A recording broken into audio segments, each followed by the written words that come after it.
ಓಂ ಶಾಂತಿ. ಮುರಳಿಯ ದಿನಾಂಕ 22/1/2022।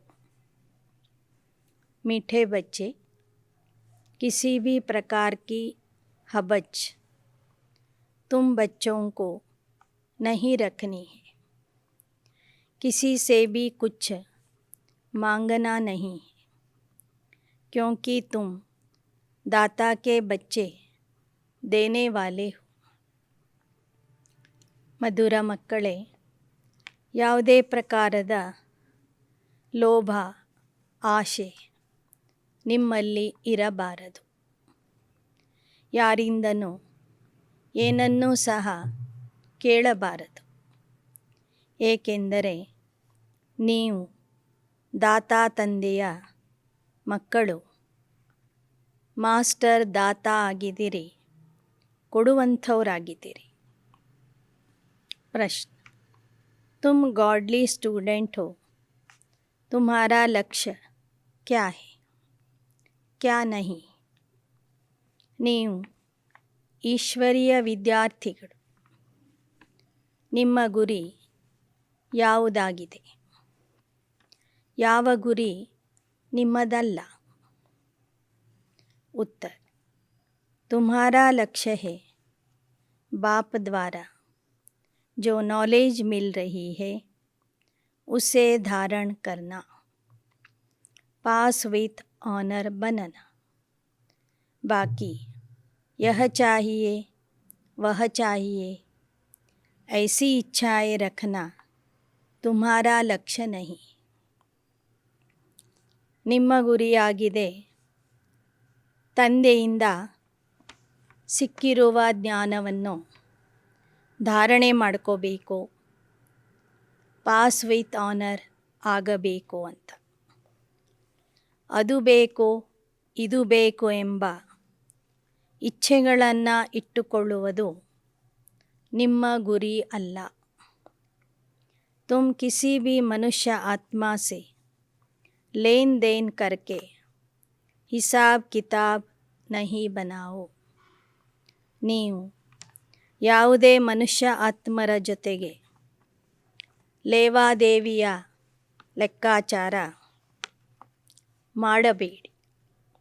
बाप की याद में रह कर्मातीत बनने का पुरुषार्थ करो. ತಂದೆಯ ನೆನಪಲ್ಲಿ ಇದ್ದು ಕರ್ಮಾತೀತ ಆಗುವ ಪುರುಷಾರ್ಥ ಮಾಡಿರಿ. गीत: बचपन के दिन भुला न देना, आज हसे कल रुला न देना. ಬಾಲ್ಯದ ದಿನಗಳನ್ನು ಮರಿಬಾರದು. ಮರೆತರೆ ಇವತ್ತೇನೋ ನಗ್ತೀರಿ, ನಾಳೆ ಪಶ್ಚಾತ್ತಾಪದಿಂದ ಅಳಬೇಕಾಗ್ತದೆ. ಓಂ ಶಾಂತಿ. बच्चे जानते हैं रूहानी बाप और बच्चों का यह संबंध है. रूहानी बाप अब बैठे हैं, बच्चे भी बैठे. ಇದು ಆತ್ಮಿಕ ತಂದೆ ಮಕ್ಕಳ ಸಂಬಂಧ ಆಗಿದೆ. ಇಲ್ಲಿ ಆತ್ಮಿಕ ತಂದೆಯ ಸನ್ಮುಖದಲ್ಲಿ ಮಕ್ಕಳು ಕುಳಿತಿದ್ದೀರಿ. सन्यासी आदि होंगे, अपने आश्रम से कहाँ जाएंगे तो कहेंगे फलाना सन्यासी फलानी जगह रहने वाला है. ಸನ್ಯಾಸಿಗಳು ತಮ್ಮ ಆಶ್ರಮದಿಂದ ಬೇರೆ ಸ್ಥಾನಕ್ಕೆ ಹೋದಾಗ ಹೇಳ್ತಾರೆ, ಇಂಥವರು ಇಂಥ ಮಠದ ಗುರುಗಳು, ಮಠಾಧೀಶರು ಅಂತ. गीता शास्त्र आदि भी सुनाते, वह कोई नई बात नहीं. ईश्वर सर्वव्यापी कहने से सारा ज्ञान ही खत्म हो जाता है. ಲೌಕಿಕದ ಸನ್ಯಾಸಿಗಳು ಭಗವದ್ಗೀತೆಯ ಬಗ್ಗೆನೋ ಮಾತಾಡ್ತಾರೆ, ಗೀತೆಯ ಶಾಸ್ತ್ರವನ್ನು ಓದಿ ಹೇಳ್ತಾರೆ, ಅದೇನು ಹೊಸದಲ್ಲ. ಆದರೆ ಈಶ್ವರ ಸರ್ವವ್ಯಾಪಿ ಅಂತ ಏನು ಹೇಳ್ತಾ ಇದ್ದಾರೆ, ಅದು ತಪ್ಪಾಗಿದೆ. ಈಶ್ವರನಿಗೆ ಸರ್ವವ್ಯಾಪಿ ಅಂತ ಹೇಳಿಬಿಟ್ಟರೆ ಇಡೀ ಆಧ್ಯಾತ್ಮ ಜ್ಞಾನನೇ ಅಲ್ಲಿ ಖತಮ್ ಆಗಿಬಿಡ್ತದೆ. ಇಡೀ ಆಧ್ಯಾತ್ಮಿಕ ಜ್ಞಾನನೇ ಸುಳ್ಳಾಗ್ತದೆ.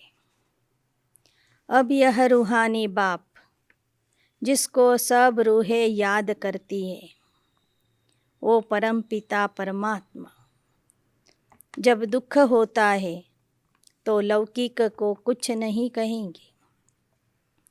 ಗೀತಾ ಜ್ಞಾನದಾತ ಸರ್ವವ್ಯಾಪಿ ಆಗಿಲ್ಲ, ಅವನು ಸರ್ವ ಆತ್ಮರ ತಂದೆ ಆಗಿದ್ದಾನೆ ಅಂತ ತಿಳಿಸ್ರಿ. ದುಃಖದಲ್ಲಿ ಇರುವಾಗ ಮನುಷ್ಯರು ಲೌಕಿಕ ತಂದೆಗೆ ನೆನಪು ಮಾಡೋದಿಲ್ಲ. ಪಾರಲೌಕಿಕ ತಂದೆಯಾದಂತಹ, ಆತ್ಮಗಳ ತಂದೆಯಾದಂತಹ ಪರಮಾತ್ಮನನ್ನು ನೆನಪು ಮಾಡ್ತಾರೆ. ಸನ್ಯಾಸಿ ಹೋಂಗೆ तो ब्रह्म तत्व को याद करेंगे. वह है ब्रह्म ज्ञानी. बाप को ही याद नहीं करते. शिवो हम कहते मैं आत्मा सो परमात्मा हूँ. ಸಾಮಾನ್ಯ ಮನುಷ್ಯರು ಪರಮಾತ್ಮನನ್ನು ನೆನಪು ಮಾಡ್ತಾರೆ. ಸನ್ಯಾಸಿಗಳು ಬ್ರಹ್ಮತತ್ವವನ್ನು ನೆನಪು ಮಾಡ್ತಾರೆ. ಅವರೆಲ್ಲರೂ ತತ್ವಜ್ಞಾನಿಗಳು, ಬ್ರಹ್ಮಜ್ಞಾನಿಗಳು ಅಂತ ಹೇಳ್ಕೋತಾರೆ. ಶಿವೋಹಂ ಅಂತ ಹೇಳ್ತಾರೆ. ಆತ್ಮನೇ ಪರಮಾತ್ಮ ಅಂತಲೂ ತಿಳಿಸ್ತಾರೆ. ವಹ ಬಾಪ್ ಕೋ ಯಾದ್ ನಹಿ ಕರ್ತೆ. ಭಕ್ತರಂತೆ ಅವರು ಆ ಭಗವಂತನನ್ನು ಅಥವಾ ಪರಮಾತ್ಮನನ್ನು ನೆನಪು ಮಾಡೋದಿಲ್ಲ. ಬ್ರಹ್ಮ ಅಥವಾ ತತ್ವತೋ रहने का स्थान है. ಬಾಬಾ ಹೇಳ್ತಾರೆ, ಬ್ರಹ್ಮ ಅಥವಾ ತತ್ವ ಏನಿದೆ, ಬ್ರಹ್ಮ ಮಹಾತತ್ವ, ಅದು ಆತ್ಮಗಳ ನಿವಾಸ ಸ್ಥಾನ ಆಗಿದೆ. यह जो भी शास्त्र है उनमें मेरा ज्ञान नहीं है. यह ज्ञान प्राय लोप हो जाता है. ಭಕ್ತಿ ಮಾರ್ಗದ ಯಾವ ಶಾಸ್ತ್ರಗಳಲ್ಲಿಯೂ ಸಹ ನನ್ನ ಬಗ್ಗೆ ಯಥಾರ್ಥವಾದ ಜ್ಞಾನ ಇಲ್ಲ. ಯಾಕೆ ಅಂದರೆ ಈ ಜ್ಞಾನ ಸಂಗಮ ಯುಗದ ಕೊನೆಗೆ ಪ್ರಾಯಲೋಪ ಆಗಿಬಿಡ್ತದೆ. मेरा ज्ञान न होने के कारण जब किसको समझाते हो तो कहते हैं यह तो नई बात है. निराकार परमात्मा ज्ञान देते हैं, उनकी बुद्धि में ही यह नहीं आता. ನನ್ನ ಜ್ಞಾನ ಜನರಿಗೆ ಗೊತ್ತಿಲ್ಲದೆ ಇರೋದ್ರಿಂದ ನೀವು ಯಾವಾಗ ಪರಮಾತ್ಮನ ಪರಿಚಯ ಕೊಡ್ತೀರಿ ಆಗ ಅವರಿಗೆ ಇದು ಹೊಸದನಿಸ್ತದೆ. ಕೇಳ್ತಾರೆ, ನಿರಾಕಾರ ಪರಮಾತ್ಮ ಅದು ಹೇಗೆ ಜ್ಞಾನ ಹೇಳ್ತಾನೆ? ಇದು ಅವರ ಬುದ್ಧಿಗೆ ಅರ್ಥನೇ ಆಗೋದಿಲ್ಲ. वह तो समझते हैं कृष्ण ने ज्ञान सुनाया तो मूंझ पड़ते हैं. ಯಾಕೆ ಅಂದರೆ ಅವ್ರು ತಿಳ್ಕೊಂಡಿರೋದು ಕೃಷ್ಣ ಜ್ಞಾನ ಕೊಟ್ಟಿದ್ದಾನೆ ಅಂತ. ಗೀತಾ ಜ್ಞಾನ ಕೊಟ್ಟವನು ಕೃಷ್ಣ ಅಂತ. ನಾವು ಹೇಳ್ತೀವಿ ಗೀತಾ ಜ್ಞಾನ ನಿರಾಕಾರ ಪರಮಾತ್ಮ ಬಂದು ಕೊಡ್ತಾನೆ ಅಂತ. ಅದಕ್ಕಾಗಿ ಜನರಿಗೆ ಸಂಶಯ ಬಂದ್ಬಿಡ್ತದೆ. बाप तो एक एक बात ಸಿದ್ಧ करके बतलाते. ಬಾಬಾ ಒಂದೊಂದು ವಿಷಯವನ್ನು ಸಹ ಸ್ಪಷ್ಟ ಮಾಡಿ ಹೇಳ್ತಾರೆ, ಸಿದ್ಧ ಮಾಡಿ ಹೇಳ್ತಾರೆ. ಭಕ್ತಿ ಮಾರ್ಗ में तुम सब याद करते हो. भगवान तो एक होना चाहिए. भगत तो सब भगत है. सर्व में भगवान समझने से सभी को पूजने लग जाते. ಭಕ್ತಿ ಮಾರ್ಗದಲ್ಲಿ ಭಗವಂತನನ್ನು ನೆನಪು ಮಾಡ್ತಾರೆ ಅಂದರೆ ಉಳಿದವರೆಲ್ಲರೂ ಭಕ್ತರಾದರು.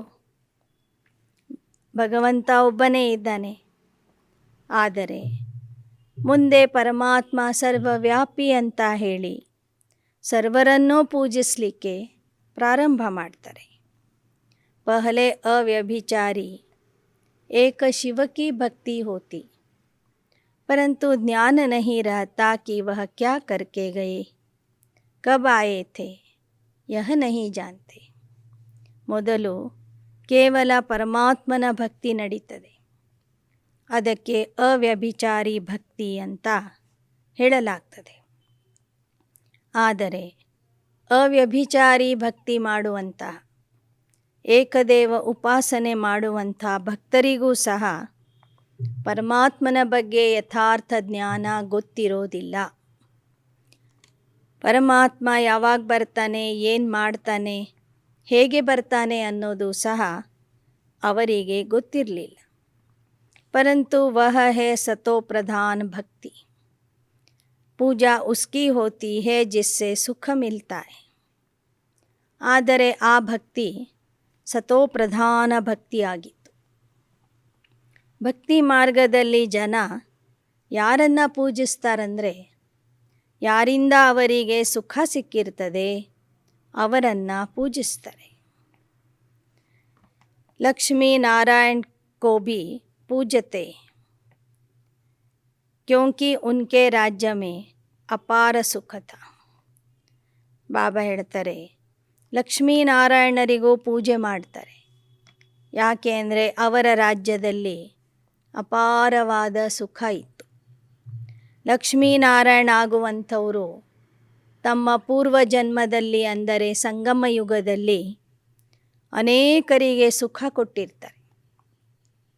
ನಂತರ ಅವರು ಸತ್ಯಯುಗಕ್ಕ ಪಹಲ ಮಹಾರಾಜ ಮಹಾರಾಣಿ ಬಂತೆ. ನಂತರ ಆ ಸಾಧನೆಯ ಆಧಾರದಿಂದ, ಪುರುಷಾರ್ಥದ ಆಧಾರದಿಂದ ಅವರು ಸತ್ಯಯುಗದ ಮಹಾರಾಜ ಮಹಾರಾಣಿ ಆಗಿರ್ತಾರೆ.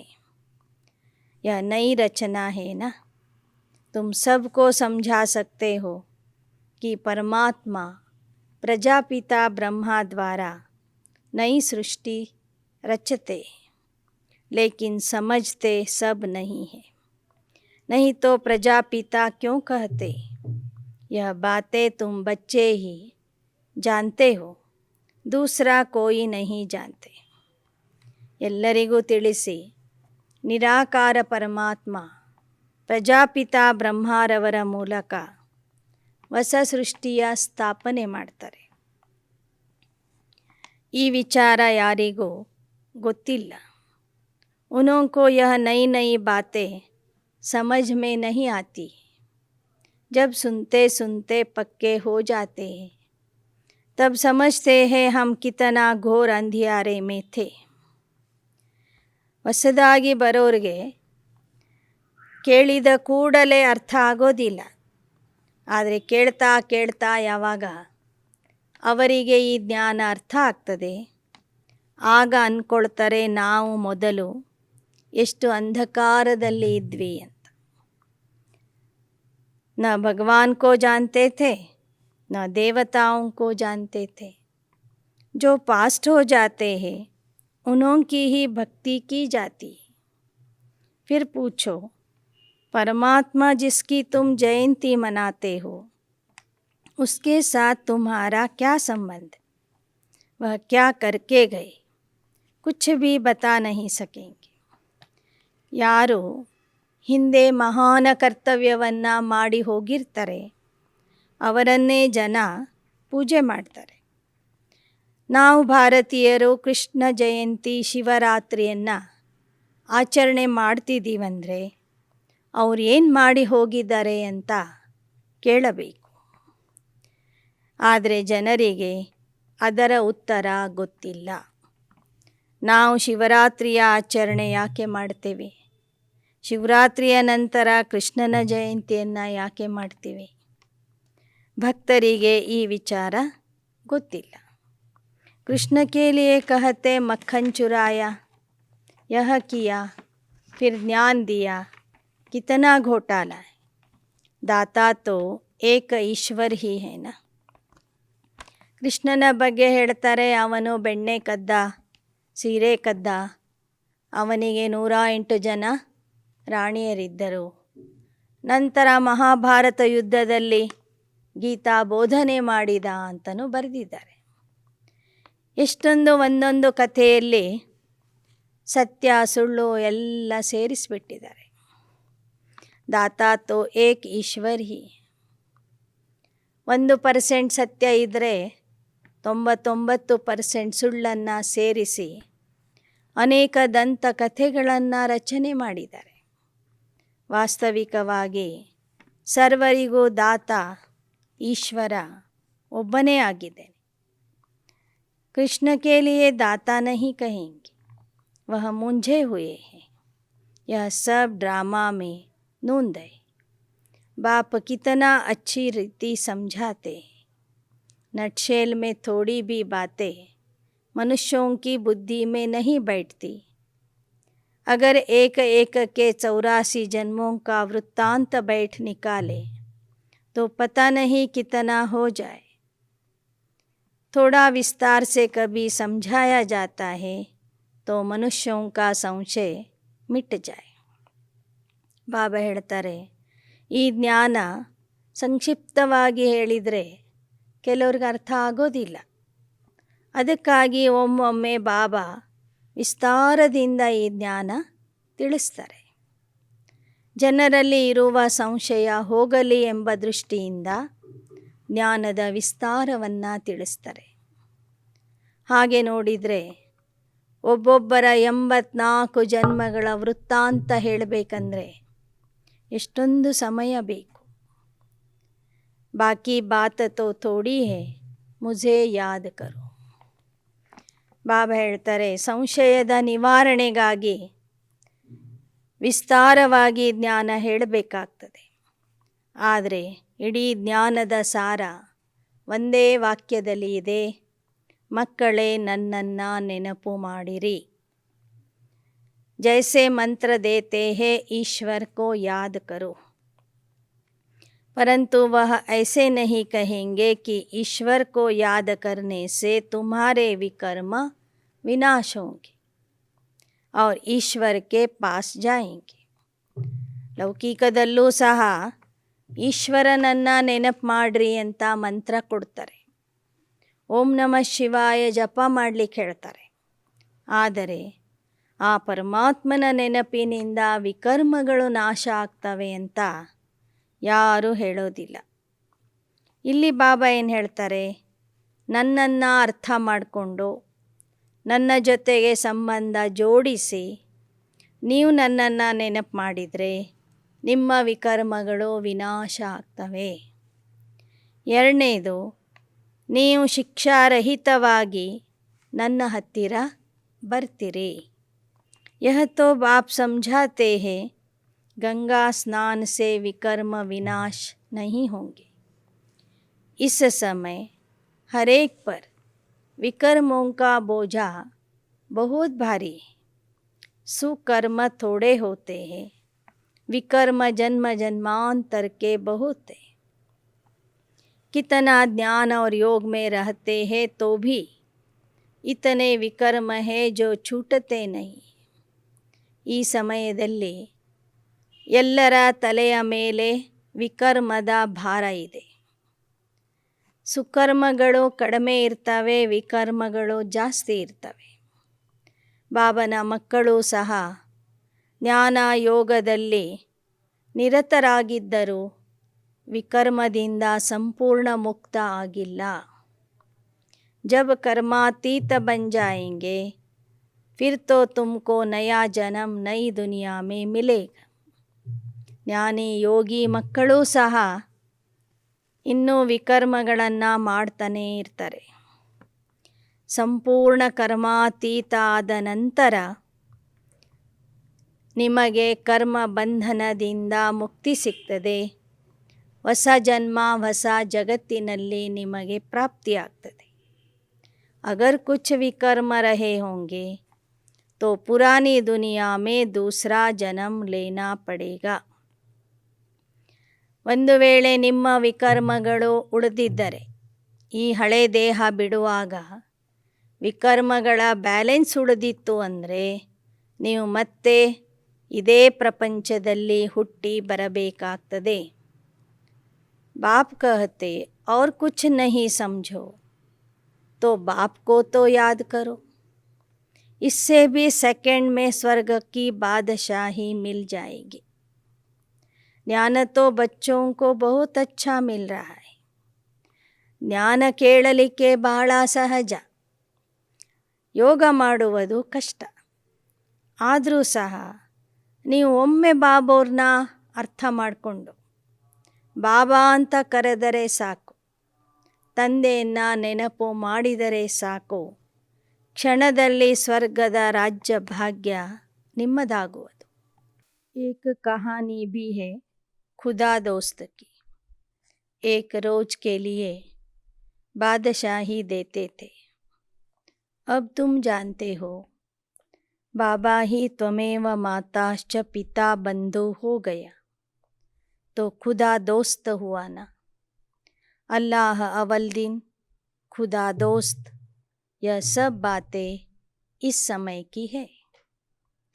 ಬಾಬಾ ಹೇಳ್ತಾರೆ, ಖುದಾ ದೋಸ್ತನ ಕಥೆ ಇದೆ. ಅಲ್ಲಾಹ ಅವಲ್ ದಿನ್, ಖುದಾ ದೋಸ್ತ್, ಈ ಎಲ್ಲ ಕಥೆಗಳು ಸಂಗಮ ಯುಗದ ಕಥೆಗಳಾಗಿವೆ. बाबा तुम्हें सेकंड में स्वर्ग की बादशाही देते. बच्चियां जब ध्यान में जाती थी तो वहाँ प्रिंस प्रिंसेस बन जाती थी.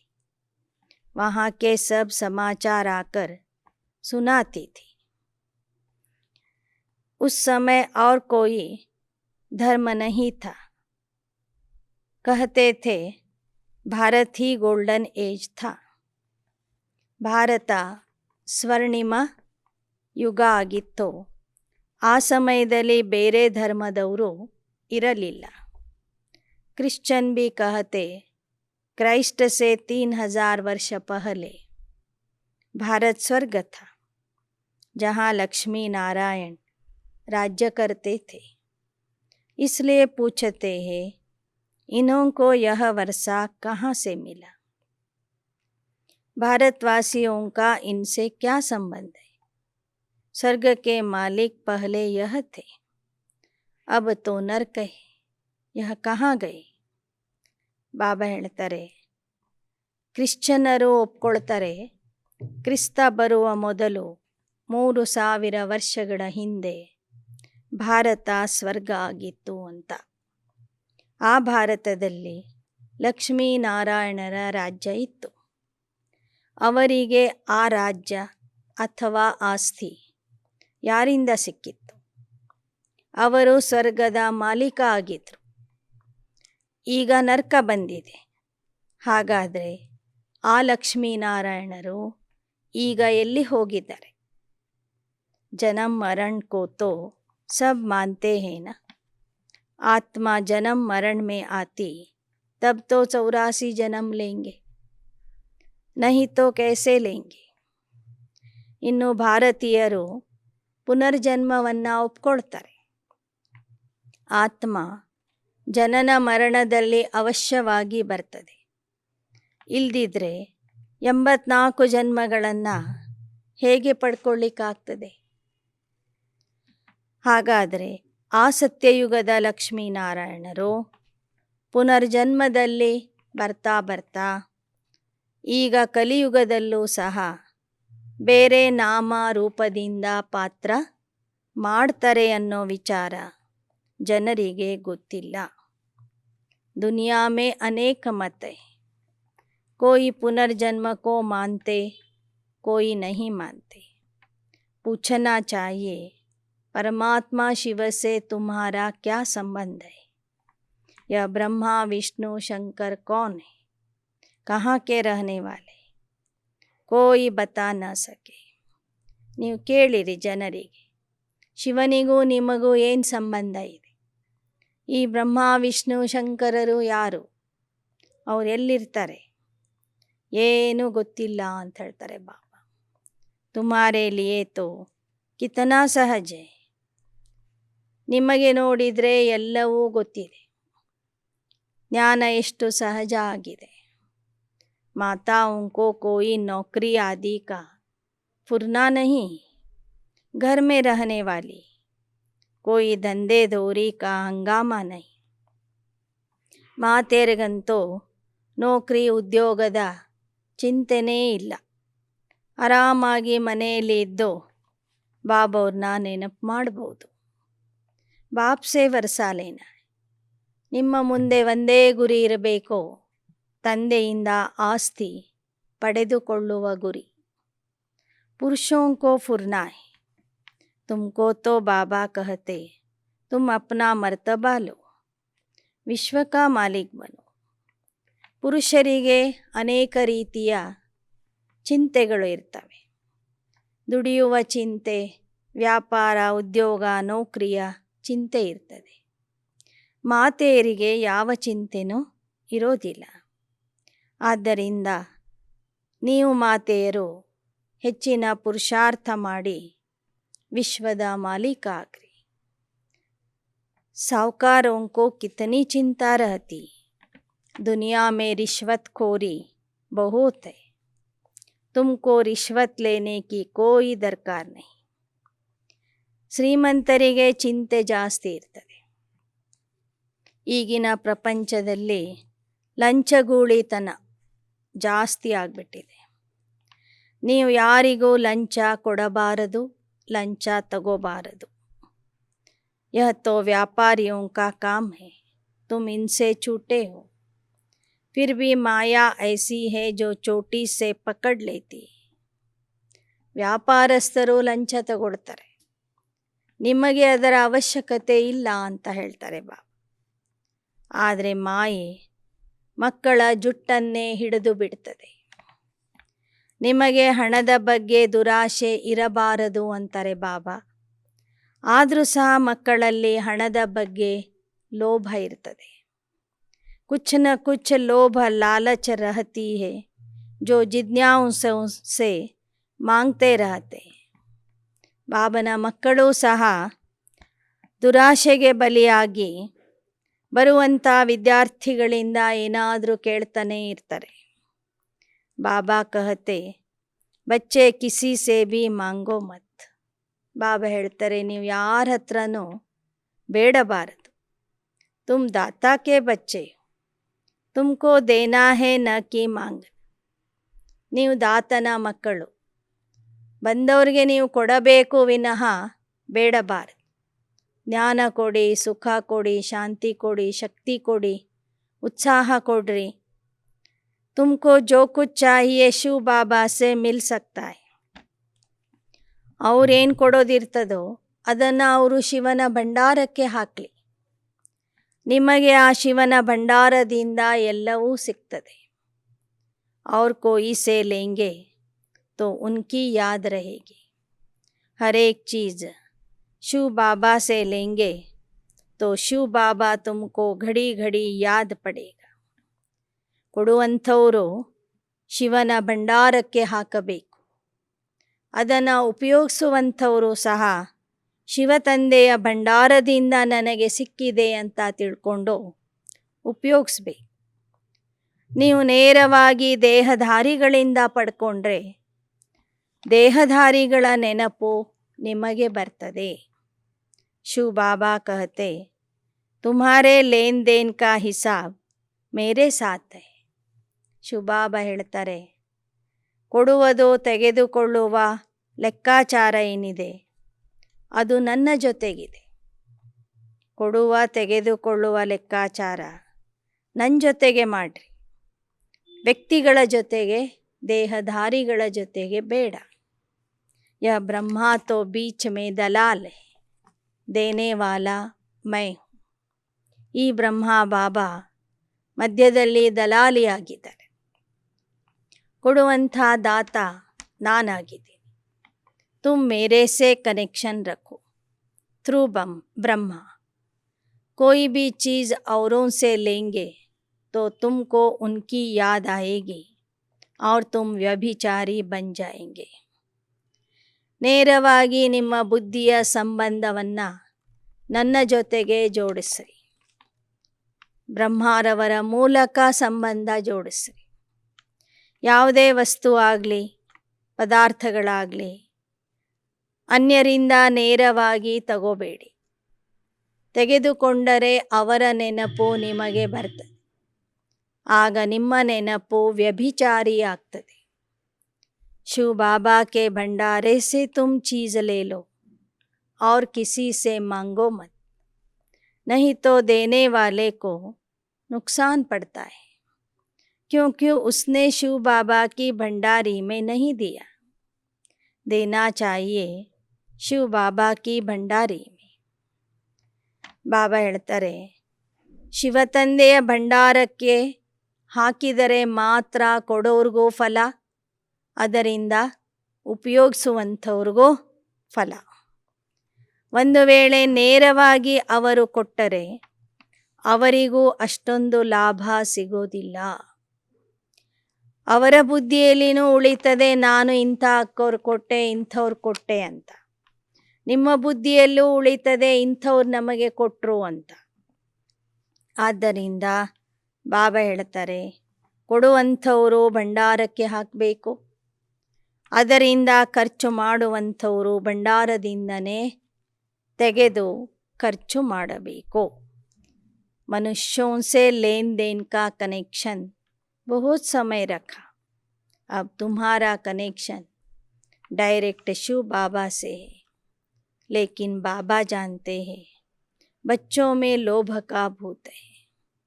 ಮನುಷ್ಯರ ಜೊತೆಗೆ ಕೊಡುವ ತೆಗೆದುಕೊಳ್ಳುವ ವ್ಯವಹಾರ ಸಾಕಷ್ಟು ಜನ್ಮಗಳಿಂದ, ಬಹಳ ಸಮಯದಿಂದ ನೀವು ಮಾಡ್ತಾ ಬಂದಿದ್ದೀರಿ.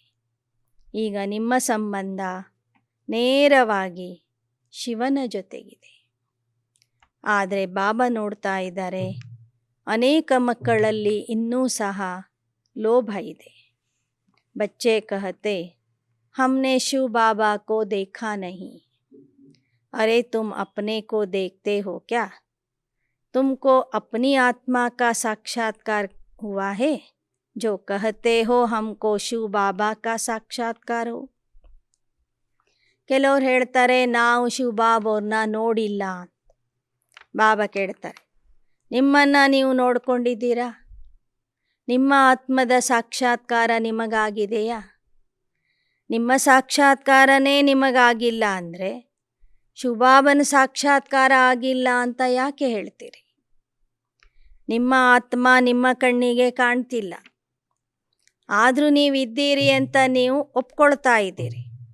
ಎಲ್ಲರೂ ಒಪ್ಕೊಳ್ತಾರೆ, ಪ್ರತಿಯೊಂದು ದೇಹದಲ್ಲಿ ಒಂದು ಆತ್ಮ ಇದೆ ಅಂತ. ಕಣ್ಣಿಗೆ ಕಾಣದಿದ್ದರೂ ಆತ್ಮನ ಶಕ್ತಿ ಅನುಭವ ಆಗ್ತಾ ಇದೆ.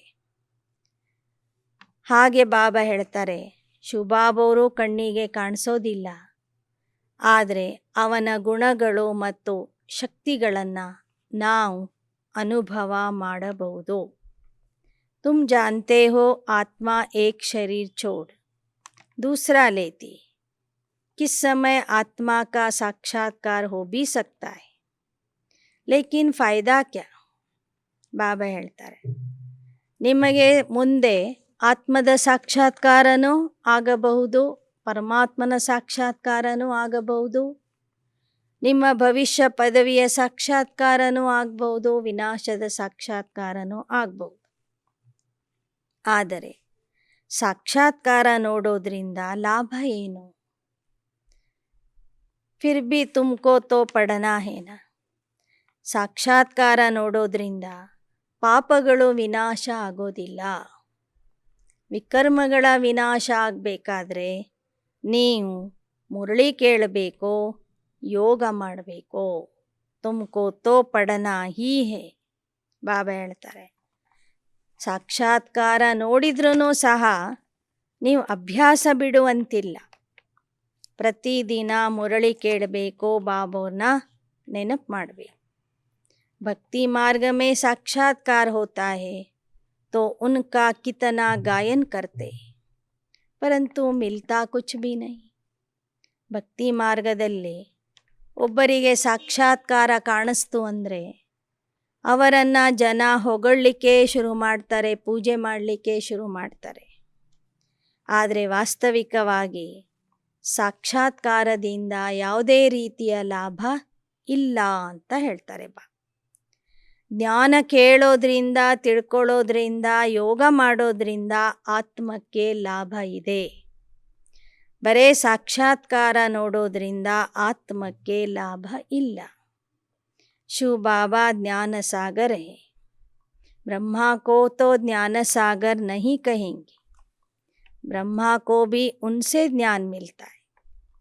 आजकल शिवलिंग सबके आगे रख देते, समझते कुछ नहीं. पूजा करते परंतु कोई की भी बायोग्राफी बता न सके. ಇತ್ತೀಚೆಗೆ ಎಲ್ಲರ ಮುಂದೆನೂ ಒಂದೊಂದು ಶಿವಲಿಂಗ ಇಟ್ಟಿರ್ತಾರೆ. ಆದರೆ ಆ ಶಿವನ ಚರಿತ್ರೆ ಯಾರಿಗೂ ಗೊತ್ತಿಲ್ಲ. ಇನ್ನು ಜ್ಞಾನ ರತ್ನೋಂಕೋ ಕೋಯಿ ಸಮझ ನ ಸಕೆ. ಈ ಜ್ಞಾನ ರತ್ನಗಳ ಅರ್ಥ ನಿಮಗಷ್ಟೇ ತಿಳಿತದೆ ವಿನಃ ಬೇರೆ ಯಾರಿಗೂ ತಿಳಿಯೋದಿಲ್ಲ. रत्न लेते लेते कईयों को माया बंदर बना देती. कहते हैं हमको रत्न नहीं चाहिए. बाबा समझाते फिर भी शिवालय में तो आएंगे ना, परंतु प्रजापत. ಮಕ್ಕಳಲ್ಲಿಯೂ ಸಹ ಕೆಲವರು ರತ್ನಗಳನ್ನು ತಗೊಳ್ತಾ ಮಾಯೆಗೆ ವಶ ಆಗಿಬಿಡ್ತಾರೆ. ಮಾಯೆ ಮಕ್ಕಳನ್ನು ಮಂಗಗಳನ್ನಾಗಿ ಮಾಡಿಬಿಡ್ತದೆ.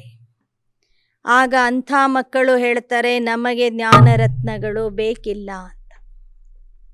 ಆದರೆ ಬಹಳ ಕಾಲದಿಂದ ಜ್ಞಾನ ಕೇಳಿರೋದ್ರಿಂದ ಅಂಥವರು ಸಹ ಶಿವಾಲಯ ಸ್ವರ್ಗದಲ್ಲಿ ಬರ್ತಾರೆ. ಆದರೆ ಪದವಿ ಮಾತ್ರ ಕಳ್ಕೋತಾರೆ. ಪ್ರಜೆಗಳಾಗಿ ಬರ್ತಾರೆ ಅಂತ ಹೇಳ್ತಾರೆ. बाप कहते मैं वैकुंठ की बादशाही देने आया, तुम पुरुषार्थ कर आप समान बनाओ. ಬಾಬಾ ಹೇಳ್ತಾರೆ ನಾನು ವೈಕುಂಠದ ರಾಜ್ಯ ಭಾಗ್ಯ ಕೊಡೋದಕ್ಕಾಗಿ ಬಂದಿದ್ದೀನಿ. ನೀವು ಪುರುಷಾರ್ಥ ಮಾಡಿ ಉನ್ನತ ಪದವಿಗೆ ಯೋಗ್ಯರಾಗ್ರಿ. ಅನೇಕರನ್ನ ನಿಮ್ಮ ಸಮಾನ ಮಾಡಿರಿ. पुजारियों से भी तुम पूछ सकते हो यह कौन है. कहते हैं ना आए थे आग लेने और बबोरची बन बैठे. कोई पुजारियों की भी बुद्धि में अच्छी रीति बैठ जाता है. हम भी पुजारी थे, अब पूज्य बने. यह लक्ष्मी नारायण पूज्य किस पुरुषार्थ से बने, तुम समझा सकते हो. ಬಾಬಾ ಹೇಳ್ತಾರೆ ಲಕ್ಷ್ಮೀನಾರಾಯಣರ ಪೂಜಾರಿಗಳು ಶಿವನ ಪೂಜಾರಿಗಳಿಗೆ ಈ ಜ್ಞಾನ ತಿಳಿಸ್ರಿ, ಅವರು ಇದನ್ನು ಅರ್ಥ ಮಾಡ್ಕೋಬಹುದು. ಬಾಬಾ ಕಹತೆ ಜहाँ मेरे भगत है उनको समझाओ. भगत होंगे शिव के मंदिर में, लक्ष्मी नारायण के मंदिर में, जगत अम्बा के मंदिर में. वह भी समझेंगे. फिर बैठ किसको जगत अम्बा का ऑक्यूपेशन बताएंगे तो सब खुश हो जाएंगे. ಎಲ್ಲ ಮಂದಿರಗಳ ಪೂಜಾರಿಗಳಿಗೆ ಜ್ಞಾನ ತಿಳಿಸ್ರಿ. ಒಬ್ರಿಲ್ಲ ಒಬ್ಬರು ಅದನ್ನು ಅರ್ಥ ಮಾಡ್ಕೊಳ್ತಾರೆ. ಕುಳಿತು ಆ ದೇವಿಯ ಚರಿತ್ರೆಯನ್ನು ಹೇಳ್ತಾರೆ. ಆಗ ಕೇಳೋರಿಗೂ ಸಹ ಆಶ್ಚರ್ಯ ಆಗ್ತದೆ, ಖುಷಿ ಆಗ್ತದೆ. तुम किसको बैठ इन देवताओं की जीवन कहानी बताएंगे तो तुमको बहुत पैसे मिलेंगे. यह भी समझा वही सकता है जो देही अभिमानी है. देह अभिमानी को सारा दिन यह चाहिए वह चाहिए की लालच रहती. ಪೂಜಾರಿಗಳಿಗೆ ಜ್ಞಾನ ತಿಳಿಸಿ ಸೇವೆ ಮಾಡಬೇಕಾದ್ರೆ ಅವರು ಆತ್ಮ ಅಭಿಮಾನಿ ಆಗಿರಬೇಕು. ದೇಹ ಅಭಿಮಾನದಲ್ಲಿ ಇರೋರಿಗೆ ಇಡೀ ದಿನ ಒಂದಿಲ್ಲ ಒಂದು ರೀತಿಯ ಲೋಭ ಕಾಣಿಸ್ತಾ ಇರ್ತದೆ, ಆಶೆ ಇರ್ತದೆ. स्टूडेंट को तो नॉलेज की हबच होनी चाहिए कि मैं पास विथ ऑनर हो जाऊं. यह है पढ़ाई का लक्ष्य. ವಾಸ್ತವಿಕವಾಗಿ ವಿದ್ಯಾರ್ಥಿಗಳಿಗೆ ಜ್ಞಾನದ ಲೋಭ ಇರಬೇಕು ವಿನಃ ವಸ್ತುಗಳ ಲೋಭ ಅಲ್ಲ. ನಾನು ಒಳ್ಳೆ ರೀತಿಯಿಂದ ಪಾಸ್ ಆಗಬೇಕು, ಅಭ್ಯಾಸ ಮಾಡಬೇಕು ಅನ್ನುವುದೇ ವಿದ್ಯಾರ್ಥಿಗಳ ಗುರಿಯಾಗಿರ್ತದೆ. ಆ ಥರ ಬಾಬೋರ ಮಕ್ಕಳು, ನೀವು ವಿದ್ಯಾರ್ಥಿಗಳು. ಜ್ಞಾನದ ಬಗ್ಗೆ ಲೋಭ ಇರಲಿ, ಜ್ಞಾನದ ಬಗ್ಗೆ ಆಸಕ್ತಿ ಇರಲಿ, ಆದರೆ ಲೌಕಿಕ ಪ್ರಪಂಚದ ವಸ್ತು ವೈಭವದ ಬಗ್ಗೆ ಲೋಭ ಬೇಡ. ड्रामा के राज को भी समझना है. सर्विस तो बहुत है, कोई करके दिखाए. बाप से कोई कृपा थोड़े ही मांगी जाती. कहते हैं भगवान बच्चा दो, कुल की वृद्धि होगी. अरे बाप तो अपने कुल की वृद्धि कर रहे. ಸೇವೆ ಅಂತೂ ಸಾಕಷ್ಟು ಇದೆ, ಮಾಡೋರು ಮಾಡಿ ತೋರಿಸ್ಬೇಕು. ಭಗವಂತನ ಹತ್ತಿರನೂ ಕೇಳಬಾರದು.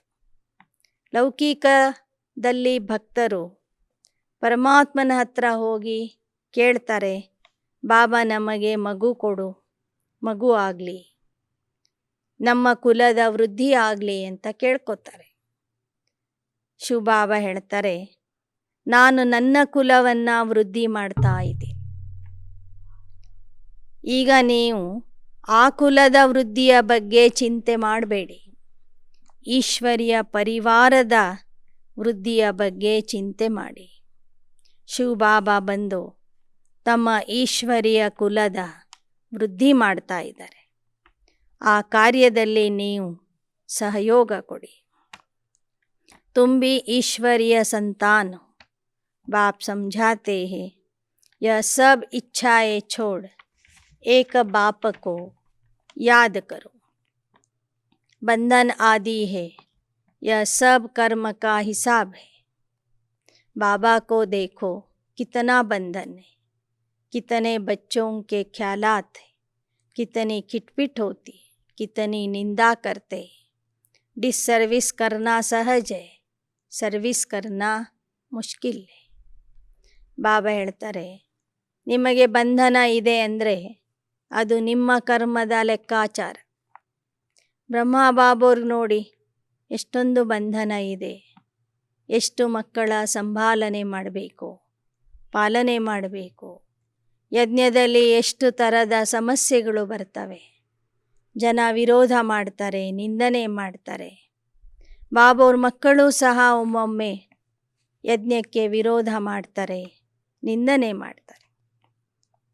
ಬಾಬಾ ಹೇಳ್ತಾರೆ, ಅಪಪ್ರಚಾರ ಮಾಡೋದು ಬಹಳ ಸಹಜ, ಪ್ರಚಾರ ಮಾಡೋದು ಬಹಳ ಕಷ್ಟ. ಏಕ್ ಖರಾಬ್ ಹೋತಾ तो 10-20 को खराब कर देते, बाकी 5-8 निकलते बड़ी मेहनत से. ಬಾಬಾ ಹೇಳ್ತಾರೆ, ಪರಿವಾರದಲ್ಲಿ ಒಬ್ಬ ವ್ಯಕ್ತಿ ವಿರೋಧ ಮಾಡಿಬಿಟ್ರೆ 10-20 ಜನರನ್ನು ಅದೇ ಥರ ಕೆಡಿಸಿಬಿಡ್ತಾನೆ. ಬಹಳ ಕಷ್ಟದಿಂದ 5-10 ಜನ ಹುಟ್ಕೊಂಡಿರ್ತಾರೆ, ಅಂಥವ್ರನ್ನೂ ಸಹ ಕೆಡಿಸಿಬಿಡ್ತಾರೆ. कई सेंटर्स पर आते रहते, काला मुँह भी करते रहते. ऐसे बंदर बुद्धि वायुमंडल को खराब करते. ऐसों को तुम बिठाते क्यों? काला मुँह किया तो उसका असर बहुत चलता है, रजिस्टर से मालूम चल जाता है. 4-5 वर्ष आकर फिर आना बंद कर दिया. बाबा समझाते हैं, ऐसा करने से तुम राजाई पद पा नहीं सकेंगे. ಕೆಲವರು ಕ್ಲಾಸಿಗೂ ಬರ್ತಿರ್ತಾರೆ, ಹೊರಗೆ ಹೋಗಿ ಪಾಪನೂ ಮಾಡ್ತಿರ್ತಾರೆ. ಅಂಥವ್ರಿಗೆ ನೀವು ಪ್ರವೇಶ ಕೊಡಬೇಡಿ. ಯಾರು 5-10 ವರ್ಷ ಬಂದು ನಂತರ ಕ್ಲಾಸಿಗೆ ಬರೋದಿಲ್ಲ, ಅವರು ತಮ್ಮ ಉನ್ನತ ಪದವಿಯನ್ನು ಕಳ್ಕೋತಾರೆ. इंद्रप्रस्थ की कहानी है, पत्थर बन गए, तुम भी पत्थर बुद्धि बन पड़ेंगी, पारस बन नहीं सकेंगे. ಇಂದ್ರಪ್ರಸ್ಥದ ಕಥೆ ಇದೆ. ಅಪ್ಸರೆಯರು ಅಸುರರನ್ನು ಕರ್ಕೊಂಡು ಹೋಗಿದ್ರು. ಆಗ ಆ ಅಸುರರು ಕಲ್ಲಾಗ್ಬಿಟ್ರು, ಕರ್ಕೊಂಡು ಹೋದವರು ಸಹ ಕಲ್ಲಾದರು ಅಂತ ಬಾಬಾ ಹೇಳ್ತಾರೆ. ಯಾವ ಮಕ್ಕಳು ಮತ್ತೆ ವಿಕಾರದಲ್ಲಿ ಬಿದ್ದು ಹೋಗ್ತಾರೆ, ಮುಖಕ್ಕೆ ಮಸಿ ಹಚ್ಕೊಳ್ತಾರೆ. ಅವರು ಪಾರಸ ಬುದ್ಧಿ ಆಗೋದಿಲ್ಲ. पुरुषार्थ नहीं करते, यह भी ड्रामा में नूंद है. राजधानी में नंबरवार चाहिए, नौकर चंडाल आदि सब चाहिए. ಬಿದ್ದೋದವರು ಮತ್ತೆ ವಾಪಸ್ ಬಂದು ಕೆಲವೊಮ್ಮೆ ಪುರುಷಾರ್ಥ ಮಾಡ್ತಾರೆ. ಬಾಬಾ ಹೇಳ್ತಾರೆ, ರಾಜಧಾನಿಯಲ್ಲಿ ನಂಬರ್ವಾರ್ ಸ್ಥಾನಮಾನಗಳಿವೆ. ಎಲ್ಲ ಥರದ ಜನನೂ ಬೇಕು. ನೌಕರ್ ಚಾಕರ್, ದಾಸದಾಸಿಯರು, ಸೇವಕರು, ಚಾಂಡಾಳರು ಎಲ್ಲರೂ ಬೇಕು ಅಂತ ಹೇಳ್ತಾರೆ ಬಾಬಾ. ಅಚ್ಚ ಮೀಠೆ ಮೀಠೆ ಸಿಕ್ಕಿಲದೆ बच्चों प्रति मात पिता बाप दादा का याद प्यार और गुड मॉर्निंग. रूहानी बाप की रूहानी बच्चों को नमस्ते. रूहानी बच्चों की रूहानी बाप दादा को याद प्यार, गुड मॉर्निंग और नमस्ते नमस्ते नमस्ते. धारणा के लिए मुख्य सार. लौकिक सब इच्छाएं छोड़ ईश्वरीय कुल की वृद्धि करने में मददगार बनना है. कोई भी डिसर्विस का काम नहीं करना है. ಲೌಕಿಕದ ಎಲ್ಲ ಇಚ್ಛೆಗಳನ್ನು ಬಿಟ್ಟು ಈಶ್ವರೀಯ ಕುಲದ ವೃದ್ಧಿ ಮಾಡೋದರಲ್ಲಿ ಸಹಯೋಗಿ ಆಗಬೇಕು. ಯಾವುದೇ ಕಾರಣದಿಂದ ಡಿಸ್ಸರ್ವಿಸ್ ಮಾಡಬಾರದು. ಡಿಸ್ಸರ್ವಿಸ್ ಆಗುವಂಥ ಕೆಲಸ ಮಾಡಬಾರದು. ಎರಡನೇ, लेन देन का कनेक्शन एक बाप से रखना है, किसी ದೇಹಧಾರಿ से नहीं. ಕೊಡುವ ತೆಗೆದುಕೊಳ್ಳುವ ವ್ಯವಹಾರ ಸಂಬಂಧ ಒಬ್ಬ ತಂದೆಯ ಜೊತೆಗೆ ಇಟ್ಕೋಬೇಕು. ಯಾವುದೇ ದೇಹಧಾರಿಯ ಜೊತೆಗೆ ಕರ್ಮದ ಲೆಕ್ಕಾಚಾರ ಬೆಳೆಸಬಾರದು. ಕೊಡುವ ತೆಗೆದುಕೊಳ್ಳುವ ವ್ಯವಹಾರ ದೇಹಧಾರಿಗಳ ಜೊತೆಗೆ ಮಾಡಬಾರದು. वरदान. चारों ओर की हलचल के समय अव्यक्त स्थिति व अशरीरी बनने के अभ्यास द्वारा विजयी भव. ನಾಲ್ಕು ಕಡೆಯ ಕೋಲಾಹಲದ ಸಮಯದಲ್ಲೂ ಅವ್ಯಕ್ತ ಸ್ಥಿತಿಯಲ್ಲಿ ಹಾಗೂ ಅಶರೀರಿ ಆಗುವ ಅಭ್ಯಾಸದ ಮೂಲಕ ವಿಜಯಿಯಾಗಿರಿ. ನಾಲ್ಕು ಕಡೆಯ ಕೋಲಾಹಲದ ಸಮಯದಲ್ಲೂ ಸಹ ಅವ್ಯಕ್ತ ಸ್ಥಿತಿ ಮತ್ತು ಅಶರೀರಿ ಆಗುವ ಅಭ್ಯಾಸದಿಂದ विजयी भव. लास्ट समय में चारों ओर व्यक्तियों का प्रकृति का हलचल और आवाज़ होगा. चिल्लाने का, हिलाने का वायुमंडल होगा.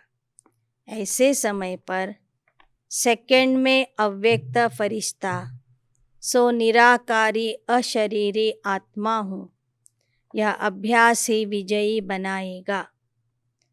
इसलिए बहुत समय का अभ्यास हो कि मालिक बन, जब चाहे मुख द्वारा साज बजाए, चाहे तो कानों द्वारा सुने, अगर नहीं चाहे तो सेकंड में स्टॉप. यही अभ्यास सिमरणी अर्थात विजयमाला में ले आएगा.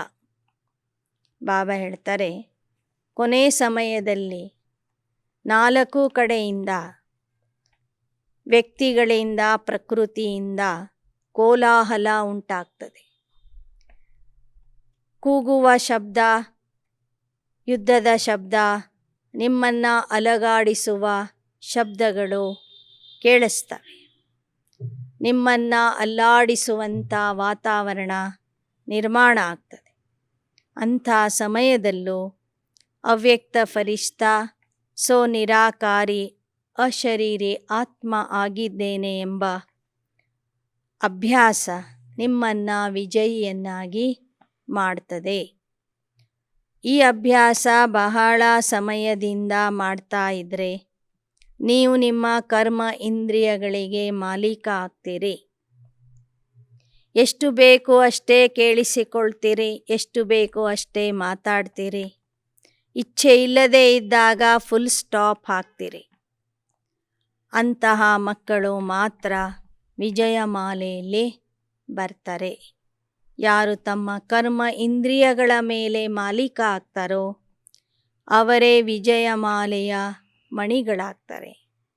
श्लोगन: पुरुषार्थ को तीव्र करना है तो अलबेलेपन के लूज स्क्रू को ಟೈಟ್ ಕರೋ. ಪುರುಷಾರ್ಥ ತೀವ್ರ ಮಾಡಬೇಕಾದರೆ ಅಲಕ್ಷ್ಯತನದ ಲೂಸ್ ಆಗಿರುವಂಥ ಸ್ಕ್ರೂವನ್ನು ಟೈಟ್ ಮಾಡ್ಕೊಳ್ಳಿ, ಬಿಗಿ ಮಾಡ್ಕೊಳ್ಳಿ. ಲವಲೀನ ಸ್ಥಿತಿ ಕಾ ಅನುಭವ ಕರೋ. आदिकाल अमृत वेले अपने दिल में परमात्मा प्यार को ಸಂಪೂರ್ಣ ರೂಪ ಸೆ ಧಾರಣ कर लो. ಆದಿಕಾಲ ಅಂದರೆ ಅಮೃತ ವೇಳೆ. ಆ ಅಮೃತ ವೇಳೆಯಲ್ಲಿ ಪರಮಾತ್ಮನ ಪ್ರೀತಿಯ ಅನುಭವ ಸಂಪೂರ್ಣವಾಗಿ ಮಾಡಿರಿ. ಆ ಪ್ರೀತಿಯನ್ನು ಧಾರಣೆ ಮಾಡಿಕೊಳ್ಳಿ. ಅಗರ್ ದಿಲ್ ಮೇ ಪರಮಾತ್ಮ ಪ್ಯಾರ್, परमात्मा शक्तियाँ, परमात्मा ज्ञान फुल होगा तो कभी और किसी भी तरफ लगाव या स्नेह जा नहीं सकता. ನಿಮ್ಮ ಹೃದಯದಲ್ಲಿ ಪರಮಾತ್ಮನ ಪ್ರೀತಿ, ಪರಮಾತ್ಮನ ಶಕ್ತಿಗಳು, ಪರಮಾತ್ಮನ ಜ್ಞಾನ ಸಂಪೂರ್ಣವಾಗಿ ತುಂಬಿತ್ತು ಅಂದರೆ ನಿಮ್ಮ ಎಳೆತ ಸೆಳೆತ ವ್ಯಕ್ತಿಗಳ ಕಡೆಗೆ ಹೋಗೋದಿಲ್ಲ. ದೇಹಧಾರಿಗಳ ಸ್ನೇಹಕ್ಕೆ ನೀವು ವಶ ಆಗೋದಿಲ್ಲ. ಅಚ್ಚ. ಓಂ ಶಾಂತಿ.